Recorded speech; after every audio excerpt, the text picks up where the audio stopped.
Foro de la Historia. El pasado tiene mucho que contar. Bienvenidos y bienvenidas a Foro de la Historia. Hoy estamos aquí un día más para hablar acerca de divulgación histórica. Hoy la verdad es que el formato es un poquito diferente, porque sí que es cierto que, normalmente cuando hacemos alguna charla de divulgación histórica solemos estar 2 o 3 personas. La última vez lo hicimos, por ejemplo, de recreación con Guillermo Tabernilla, también hemos estado con Rubén, pero hoy la verdad es que, tanto por motivos que ahora os contaré, como por, pues cuestiones de que ya me apetecía hacer más programas un poquito solo, pues vamos a hablar un poquito de divulgación histórica, ¿no? La verdad es que este va a ser un programa un poco de pupurrí, porque sí que es cierto que, normalmente solo hablamos de un tema, pero hoy pretendo hablar de varios, aunque el principal y el que dará nombre a este nuestro podcast, como diría Juan Cuesta, va a ser la divulgación histórica. Lo primero, estoy grabando este programa solo porque, lo dicho, me apetecía hacer algo diferente, dentro de que los temas son relativamente parecidos. También me apetecía pues un poco hablar acerca del canal y a dónde va este proyecto, que es el Foro de la Historia, en 2024, que es cuando estoy grabando y subiendo este programa. Y luego, por otra parte, la verdad es que me gustaría hablar un poquito y reflexionar acerca de cuestiones, pues eso, como lo que son los proyectos de divulgación histórica que voy viendo por redes y sobre todo por internet, ¿no? La verdad es que hay que decir que hoy con este programa, la verdad es que pretendo hablar acerca un poco de cómo nosotros producimos los podcasts y sobre todo cómo los intentamos divulgar, ¿no? Todo esto al final desembocará en un poco una reflexión personal de a dónde va el proyecto del Foro de la Historia y sobre todo también me gustaría recoger el guante con vuestras opiniones y un poco con vuestra sinceridad en torno a, pues lo que es el foro. El foro, sabéis que los foros necesitan reconstrucciones, cambios de sus edificios, apuntalar los sillares y todo lo que tiene que ver con cuestiones arquitectónicas. Y el Foro de la Historia, pues no deja de ser eso, ¿no? De manera, más metafórica, ¿no? Y figurada esto, pero sí que es cierto que el foro necesita cambios. Como habréis visto, este año hemos subido algunos y, seguiremos haciéndolo. Primero me gustaría reflexionar acerca de la divulgación de este año, porque la verdad es que veo que los proyectos, tanto de amigos como de digamos, el interés que tiene la ciudadanía española en torno a los podcasts y en torno al tema de las páginas web y todo lo que tenga que ver con conocimiento histórico está en auge. La verdad es que, sobre todo, yo lo noto en programas como los nuestros, donde la verdad es que, pues hay temas que llaman bastante la atención. Nosotros ya sabéis que somos un programa de divulgación que tiene una estructura muy sencilla, entre otras cosas por la producción que debe tener este podcast. Por ejemplo, nosotros sabéis que tenemos como 3 o 4 formatos. Por ejemplo, uno de ellos es las entrevistas, que son las más conocidas, donde aprovechamos para colaborar con editoriales como Despertaferro o, por ejemplo, como Edasa o Almuzara o Pinolia, que son editoriales con las que colaboramos, Planeta también y otras tantas. Pero la historia es que intentamos hacer entrevistas a los autores, ya no solo para hablar de obras que consideramos, porque desde luego todo pasa unos filtros, consideramos que son interesantes desde un punto de vista narrativo en el caso de la novela histórica y por supuesto historiográfico desde un punto de vista de los programas que tengan que ver con, pues por ejemplo, el que grabamos con José Soto, chicas sobre Leovigildo, pues que tienen un interés intelectual, historiográfico y que son, desde luego, que tienen enjundia. Como para sacar un programa de 50 minutos, una hora.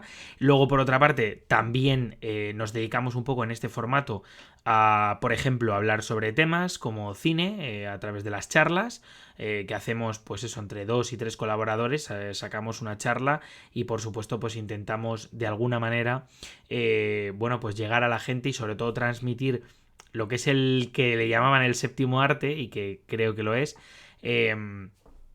pues eso, el hablar de cine y sobre todo a hablar de ciertos temas a partir del cine, ¿no? Y luego, por otra parte, pues los temas que hacemos solos o que hago con Rubén, que son pues básicamente charlas amenas entre amigos, donde pues se habla sobre un tema concreto. La verdad es que este formato, que es sencillo, cuando yo me planteé el hecho de hacer el podcast, lo planteé de manera lo más pragmática posible. Yo creo que una de las cosas que más me define es que soy bastante pragmático, en el sentido de que, por supuesto, uno cuando comienza un proyecto debe conocer las limitaciones, y mi proyecto, o nuestro proyecto mejor dicho, que aunque lo inicié yo, realmente nunca estuve yo solo, porque estaba Rubén y que me ayuda muchísimo con todo, básicamente. Pues por ejemplo, nosotros lo que nos planteamos era, pues por ejemplo, divulgar en redes, pero de una manera sencilla. Vosotros, no sé si escuchéis muchos podcasts. Yo la verdad es que aplico un par de reglas. Una de ellas es que intento escuchar podcasts que no tengan tanto que ver con historia, pero que sí que sean parecido el formato para intentar mejorar. Y luego, por otra parte, los podcasts de historia intento aplicar como una serie de reglas. Son muy sencillas, y esto tiene mucho que ver con la divulgación. A mí me dijo un profesor hace unos años, y esto siempre lo recuerdo porque es de estas frases que nunca se me olvidarán, que era que básicamente que un alumno en clase estaba más o menos entretenido unos 20-25 minutos. Y a partir de los 25 minutos el alumno iba perdiendo el interés en la clase, y por tanto dar una hora seguida de clase era absurdo, porque el alumno no se quedaba ni retenía los conocimientos ni retenía ningún tipo de conocimiento. ¿Qué pasaba? Que mi profesor, y tenía toda la razón del mundo, porque yo era de esos alumnos que al final de la clase estaba con el cerebro ya fundido, lo que se dedicaba era a intentar interactuar y sobre todo a intentar que las clases fueran de 45 minutos o de básicamente pues eso, de menos tiempo, ¿no?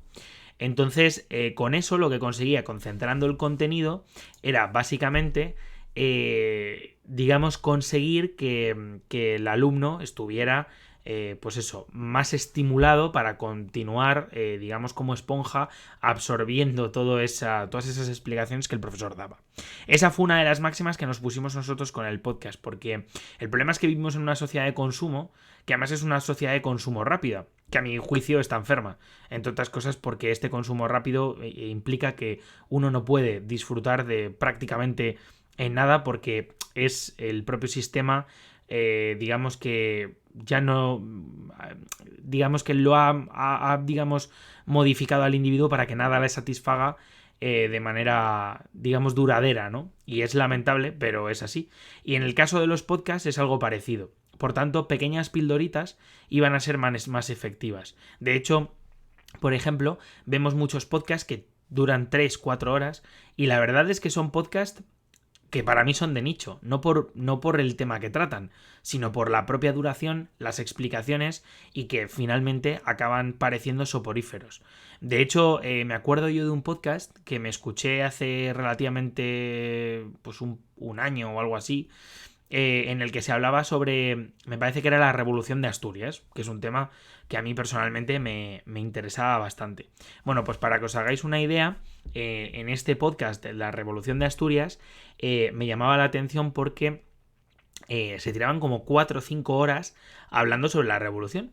Y era interesante porque, aunque yo sí que tengo un conocimiento previo, son podcasts que no son para una persona normal, son podcasts para una persona que tiene un conocimiento previo, que en mi caso es relativamente extenso, y digo porque conozco el contexto social, económico de la época y tal y cual, pero que si yo, por ejemplo, hubieran estado hablando de Gengis Khan, es bastante probable que a los 40 minutos hubiera desconectado, como diría mi amigo Ricardo, fundiéndose la pantalla en negro.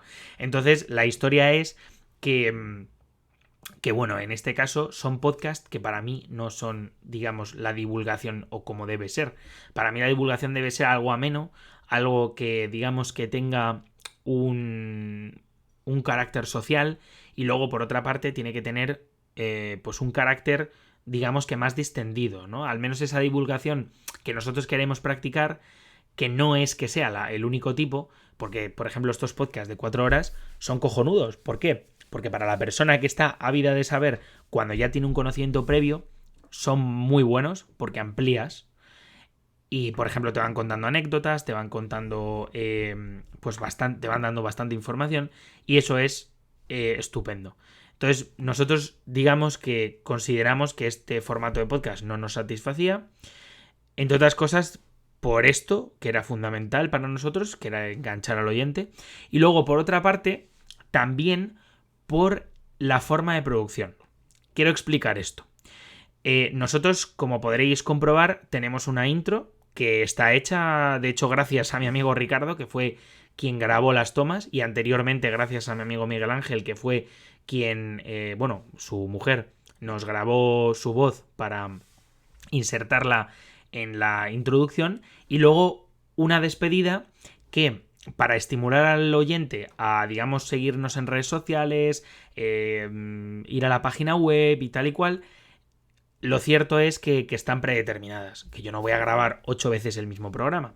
Entonces, claro, con programas como por ejemplo Sony Vegas, uno acaba dándose cuenta de que puede automatizar la producción de los podcasts. Y es por eso por lo que también el formato, digamos que es muy bueno en el sentido de que tiene una muy fácil producción. O sea, esto al final es una producción en cadena donde yo me meto en el programa de edición, pongo la introducción, pongo la pista, la edito si hay algo que editar, por supuesto, pero hay veces que ni siquiera, porque cuando son entrevistas, por ejemplo, es un corte.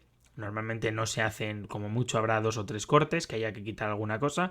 Y un formato de podcast en el que, por ejemplo, se evitaran males a los que yo tengo mucho miedo, entre otras cosas porque yo antes subía vídeos a YouTube y era complicado todo lo que tenía que ver con el copyright, donde se evitaran, pues, por ejemplo, músicas, donde se evitaran,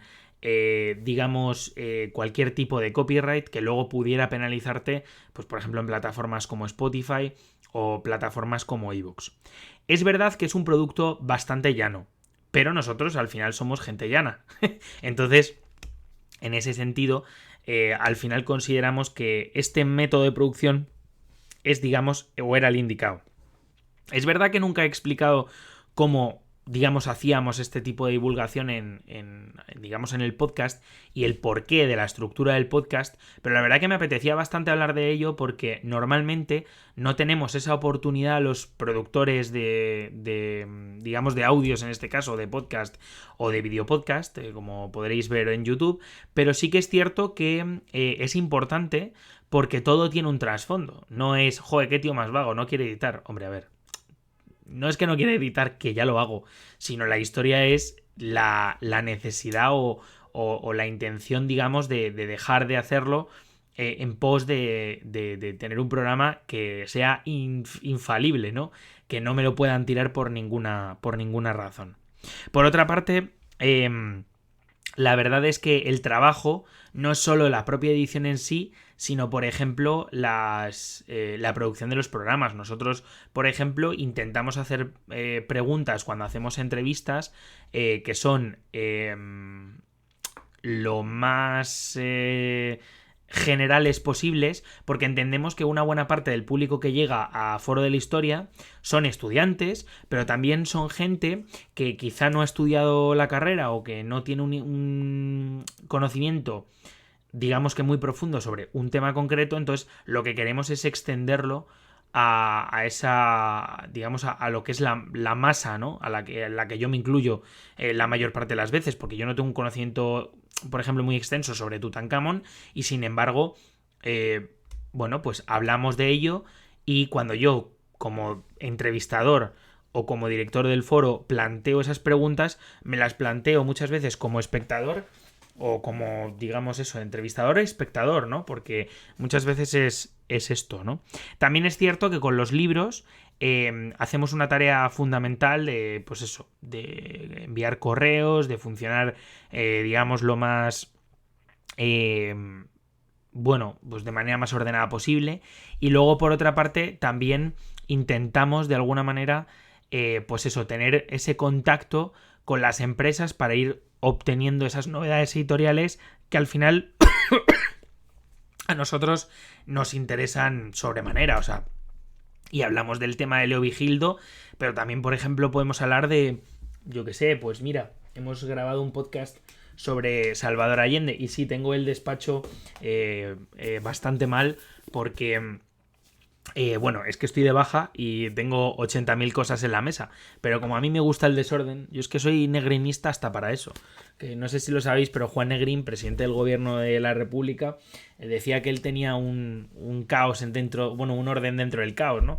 Y que el tío iba con 800.000 papeles por ahí. Pues me pasa algo parecido. Tengo, si podéis ver mi escritorio, tengo el portátil, tengo las 2 pantallas aquí, el ordenador por otro lado, 3 o 4 libros que tengo pendientes por aquí, otros 3 aquí, fichas, tengo de todo, luego los cajones dentro del escritorio. O sea, es increíble. Pero bueno, dentro de ese caos, que hay veces que parece, pues tenemos ese orden también, ¿no? Entonces, bueno, pues también es esa tarea que no se ve y que muchas veces no se valora, de contacto con los autores, contacto con las universidades, contacto con las editoriales, contacto con, pues eso, gente de redes sociales, el manejo propio de las redes sociales, que por ejemplo en nuestro caso son absolutamente fundamentales y que no existirían si no llega a ser, por ejemplo, por gente como Miguel Ángel Ferreiro del foro o sea, del reto histórico, y ex del foro de la historia, donde hablamos con él y pues la verdad que él nos ayudó un montón a automatizarlo. Las redes son lo más importante, pero yo me estoy empezando a dar cuenta de que las propias redes no son lo más relevante de cara a, digamos, a captar oyentes, sobre todo cuando tu público está en plataformas como iVoox o plataformas como, bueno, pues eso, como por ejemplo Spotify u otras plataformas como YouTube, que al final permiten que la gente vaya comentando paulatinamente. También me he dado bastante cuenta de que los podcasts normalmente son, o bueno, las plataformas en las que nosotros subimos son plataformas donde la interactuación, digamos, o la interacción de los oyentes, que lo he dicho mal, es mínima respecto al podcaster, ¿no? Hay veces que sí que nos piden a ver si podemos hacer un tema concreto o alguna otra cosa, y al final te acabas dando cuenta de que, por supuesto, te pueden pedir un tema concreto u otro, pero realmente te dan esa libertad o es que estamos subiendo el contenido que la gente demanda, lo cual puede ser también porque intentamos que sea por lo menos de actualidad. La verdad es que con el tema de las plataformas y las redes sociales, yo tengo que deciros que, bueno, la única red social que utilizamos es WordPress, que es donde tenemos nuestra página web, forodelahistoria.com.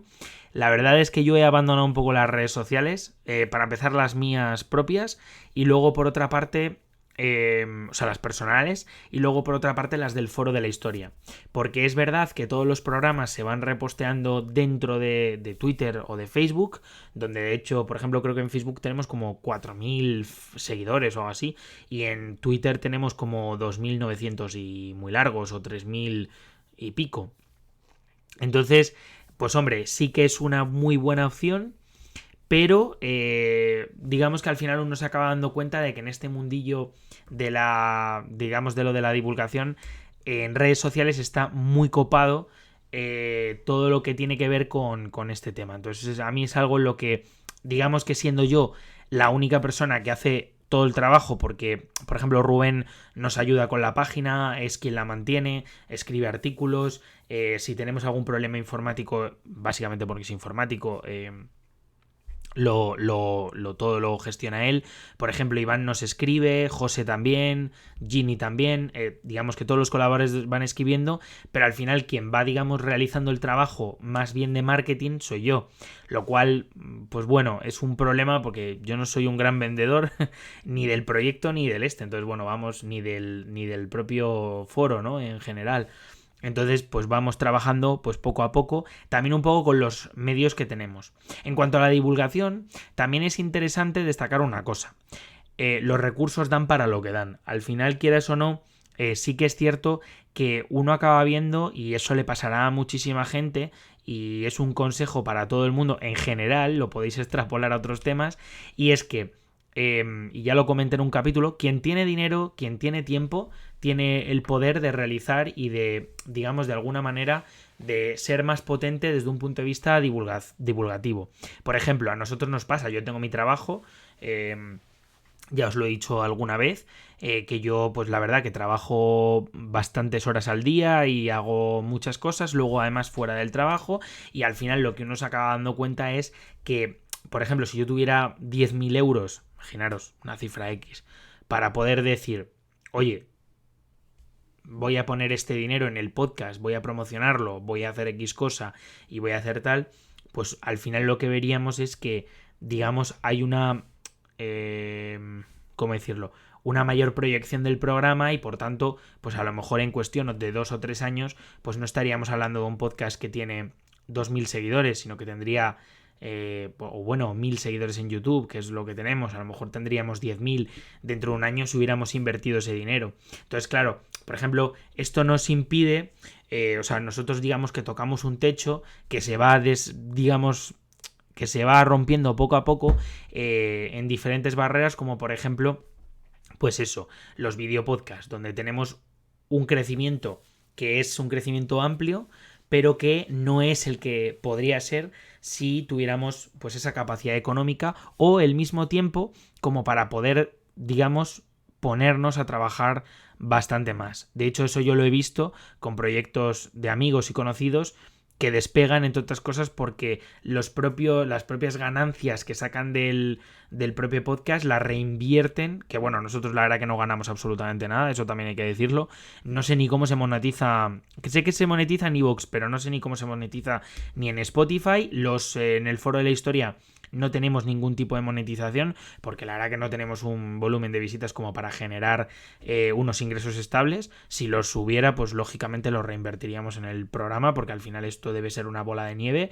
Pero bueno, en cualquier caso, sí que es cierto que lo que está bastante claro es que el proyecto da para lo que da con los recursos que tenemos. Entonces, bueno, nosotros queremos seguir haciéndolo, la verdad que, y bueno, ya pasando un poco más a hablar del Foro de la Historia en este 2024, como podéis observar, pues hemos terminado esa serie de las comisiones obreras, vamos a hacer ciertas cosillas en torno al movimiento obrero, vamos a seguir con las entrevistas, continuaremos también con lo que es el cine y la memoria, que vamos a ir haciendo como ciertos ciclos y por supuesto pues seguimos un poco con la idea de traer las novedades, de traer digamos reflexiones que digamos impliquen a la sociedad dentro de lo que son estos proyectos divulgativos. De hecho, a la vista está que lo estamos consiguiendo porque se están sumando colaboradores paulatinamente y bueno, pues tenemos gente que va paulatinamente haciendo cosas. Y luego por otra parte pues lo que hablamos al final bueno pues de alguna manera nosotros lo que queremos es pues eso, trasladar ese conocimiento histórico a la sociedad y hacerla reflexionar para a su vez crear una sociedad un poquito más crítica. Entonces bueno, nosotros en este 2024 nos planteamos el seguir igual, digamos con la misma dinámica. La verdad es que el mayor poder que tiene el foro es la organización que tanto yo de manera individual como luego, por ejemplo, Rubén tenemos, porque, por ejemplo, Rubén poco a poco, pues bueno, va participando más y yo, por otra parte, pues en ratos libres, en horas sin dormir y en momentos de desconexión que en realidad nunca desconectas porque siempre hay algo que hacer y de hecho si no hay nada que hacer hay que buscarlo, pues donde planteamos que hay que seguir haciendo entrevistas, hay que seguir haciendo contactos, hay que seguir haciendo reviews, reseñas. Entonces bueno, pues en ese sentido intentaremos intensificar, organizar y sobre todo subir con bastante tiempo los programas aquí en el foro. La verdad es que me gustaría, o sea, me gustaba mucho hablar de este proyecto, tenía pensado que fueran 20 minutos y ya voy por el minuto 24 y debo decir bueno, pues explicaros un poquito acerca de cómo se crea el podcast y cuáles son nuestras estructuras era un ejemplo también de divulgación histórica, de cómo, digamos, nos planteamos, o al menos nos planteamos desde el foro, ya no los divulgadores, sino desde el foro, el cómo se realizan todos estos podcasts. Y bueno, pues un poco los problemas y la logística con la que nos encontramos, ¿no? Porque al final podéis ver que esto no es el podcast bueno, no sé, del hombre este, no me acuerdo cómo se llama, de Ibai, que por cierto era muy bueno. No es el podcast del Jordi Wild, sino que yo grabo en mi despacho en un momento en el que, bueno, vosotros podéis ver mis libros y podéis ver absolutamente todo lo que tengo por aquí. Y por supuesto, pues, digamos que, bueno, pues lo hacemos de una manera semiprofesional, con, yo creo, una buena calidad de micro. Por ejemplo, el año que viene, o sea, en este año 2024, me gustaría, o 2024-2025, no lo sé, me gustaría cambiar de cámara, cambiar un poco los medios, intentar, bueno, pues que si me voy fuera, pues poder grabar y llevarme el estudio itinerante, cosa que ya estoy haciendo, pero digamos que de manera más perfeccionada. Y bueno, pues eso es un poco los proyectos que tenemos y sobre todo un poco la forma de funcionar de un proyecto de divulgación histórica como este. Dicho esto, me gustaría despedirme. La verdad que daros las gracias por haber llegado hasta aquí, porque creo que para cierta gente será interesante este tema, pues probablemente para otros muchos no, pero desde luego creo que una reflexión histórica es que una reflexión que hacemos de esta divulgación histórica es que al final la divulgación no sirve de nada si no tiene un carácter social. Y sobre todo si no genera colectividad, o sea, es decir, que todos podamos estar en torno a un conocimiento, ¿no? De hecho, por aquello el nombre del foro, ¿no? Que era ese lugar donde se reunían a comerciar, a tratar ciertos asuntos, y por eso estamos en el foro, que al final no deja de ser el lugar de todos y cada uno de nosotros y nosotras. Entonces, bueno, yo me voy a despedir. Muchísimas gracias por escucharme estas reflexiones y nos vemos el próximo domingo, que digo yo que habrá un muy buen programa aquí en el Foro de la Historia. ¡Chao! Si te ha gustado este podcast, puedes darle 5 estrellas en Spotify. Por otra parte, si lo ves desde iVoox o desde YouTube, puedes darle un buen like. Asimismo, nos puedes seguir en redes sociales para ver los artículos que vamos publicando en forodelahistoria.com. Recuerda que tu apoyo es fundamental para este podcast y para, bueno, pues las personas que lo componemos. Muchísimas gracias y nos vemos la semana que viene. ¡Chao!